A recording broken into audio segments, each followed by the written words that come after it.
Rapper raps about Russia invading Ukraine with absolute air superiority as Ukraine acquired 30 of Russia's 1976 Super MiGs under new authority, not seen as a threat to their superior 2020 pre-MiGs capability, more advanced radar systems. Given the new Mark first missile launch, probably a 30-second advantage in a head-to-head air combat scenarios. Pilots could end up dead. Our 4th, 5th and 6th gen fighters kill at such a high rate that a head-on between two major countries could possibly result in the fate of 90% of all jet fighters in the first week of being shut down. The predictions bleak, since they can't be built as fast as they are destroyed. So a head-to-head was not even considered as a possibility, not unlike the American Revolution. A head-to-head against the redcoats, matching therm on the open battlefield. British was goats, would have been suicide. Instead we used tactics of the Native Americans, guerrilla fighting style. It was automatic, hit and run, staying hidden, using sharpshooter sniper guns. This fighting style was used once again by a solo Ukrainian fighter pilot using similar guerrilla tactics.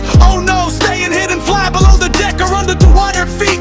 Prevented enemy radar from seeing his plane. This one had made his radar unusable and well flying blind. He was that good, visual contact had to be established before he could strike and fly above the deck. This exposing him to enemy radar flying high. By attacking from behind, Russian pilots flew in groups of 6, as low as 2, allowing the Ukrainian pilot Grey Wolf was his call sign to down 6 enemy fighters the first day, 2 at a time. Just 5 shoot downs makes a pilot an ace. Never before in the known history of the human race had this been done at such a fast pace. Between his unusual flying tactics and his popularity, not to brag or boast, he was given the nickname over Kaiva the Ghost, appearing and disappearing before the enemy could retaliate. Our 4th, 5th and 6th gen fighters kill at such a high rate that a head-on between two major countries could possibly result in the fate of 90% of all jet fighters in the first week of being shot down. The predictions bleak, since they can't be built as fast as they are destroyed. We would run out of all the planes we had deployed.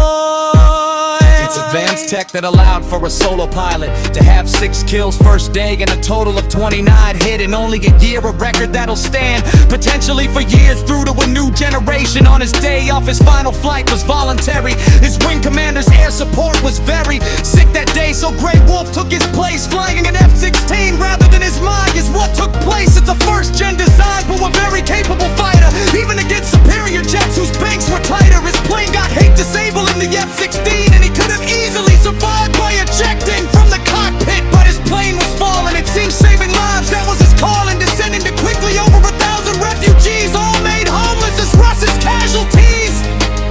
From missile strikes and bomb attacks on the civilian population, the Ghost was compelled to steer his plane away from causing devastation on the tent city, causing him to eject it too late, saving an additional 1,000 lives. Klingons call dying great. I have always used similar tactics in jet fighter games I've played. 6 ways to leave your love behind, I feel is a way to describe just how dangerous every plane he downed the first day. He had been married and had a new baby. His child shall grow to know their father through history, maybe through stories to be told for many generations of how the Ghost of Kiev helped to prevent more devastation, known the world over on a civilian population.